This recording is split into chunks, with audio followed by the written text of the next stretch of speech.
If you guys are looking for a place to get some reliable Ultimate Team coins, be sure to check the link in the description below to cointraders.co and use code LEGACY for 5% off of your purchase. What is going on, guys? Welcome back with some more NHL 19. A video I've been wanting to get out to you guys here for a while, just haven't quite gotten around to it, and that is a video on some of the best traits to use out there, in my opinion, for World of Chel. We're going to go through just a few traits I think that are good ones. Obviously, we only have 2 slots to use. And then we're going to go for one of the specialty ones as well. Again, this is just my opinion of traits I prefer to use. I'll let you know some alternatives as well. Depending on the position you play, you'll understand here real quickly. Our first trait we're going to choose here is the Booming Slapper. Now, here is why. And it's going to be completely play style relevant, right?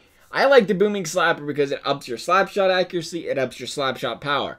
And as far as I'm concerned, as far as I know, nothing's been said differently about it, is when you one-timer the puck, say somebody passed you a one-timer and you one-timer, you don't wait for the puck and then shoot it, obviously, you just one-timer it when it's coming.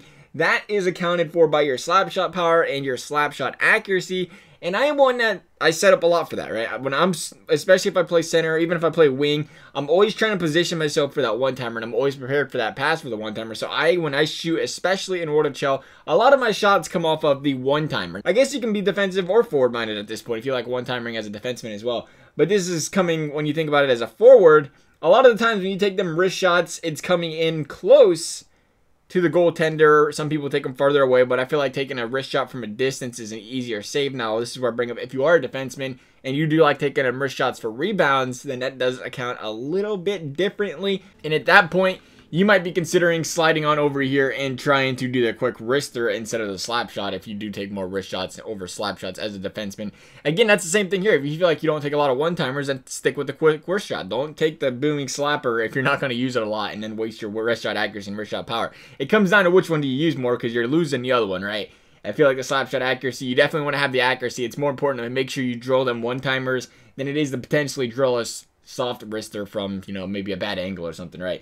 Our second one is gonna be not even on this page, and I do find it very, very important, probably one of the more important ones, and that's quick first step.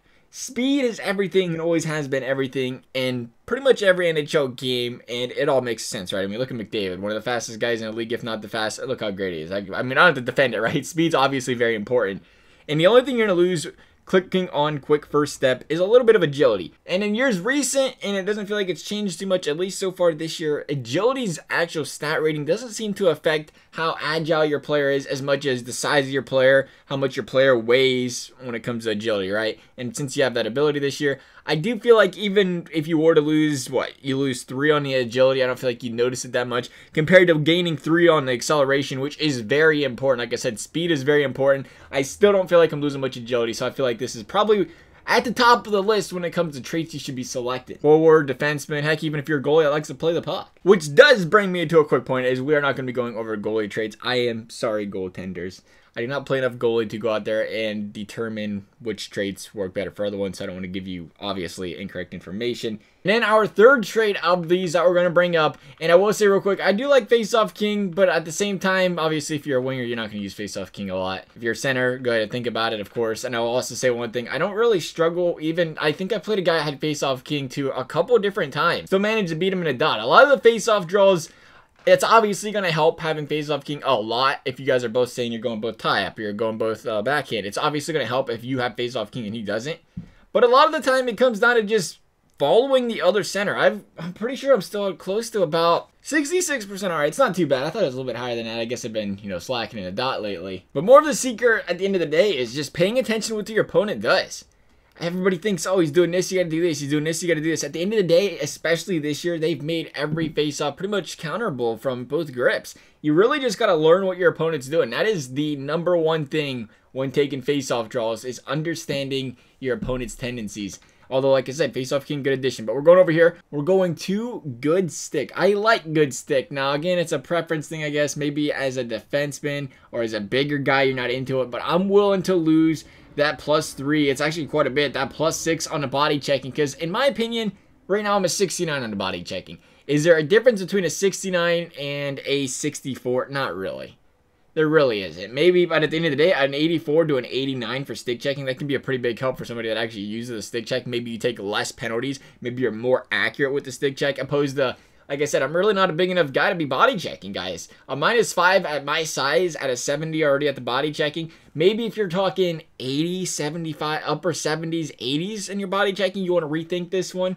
But right now, I think it's great. You're really not losing that much with the body checking. A lot of hitting's got to do with the size, the strength, and how big you are as far as the stats concerned.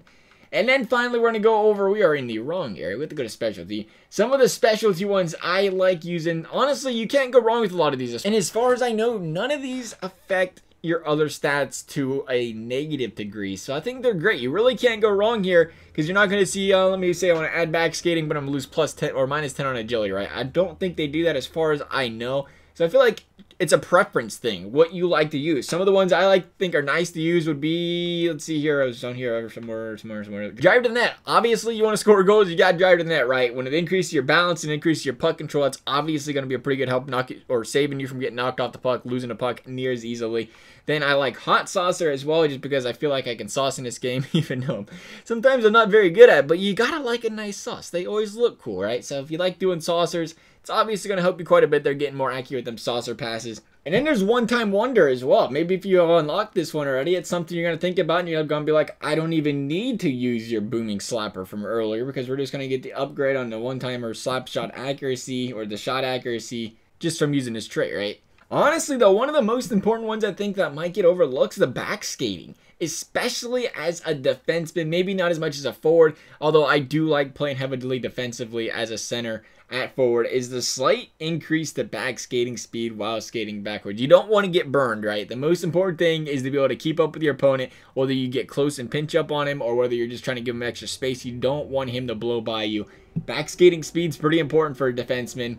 I think it's a pretty good one to be using. Otherwise, those are some of my favorite traits to be using this year. Let me know what you guys are thinking. Let me know if there's other traits you guys might like that you find very effective as well. Let everybody else know in the comments down below if they're helping you out, help them out as well. As always, though, guys, I hope you enjoyed the video. Thanks for watching. We'll see you next time.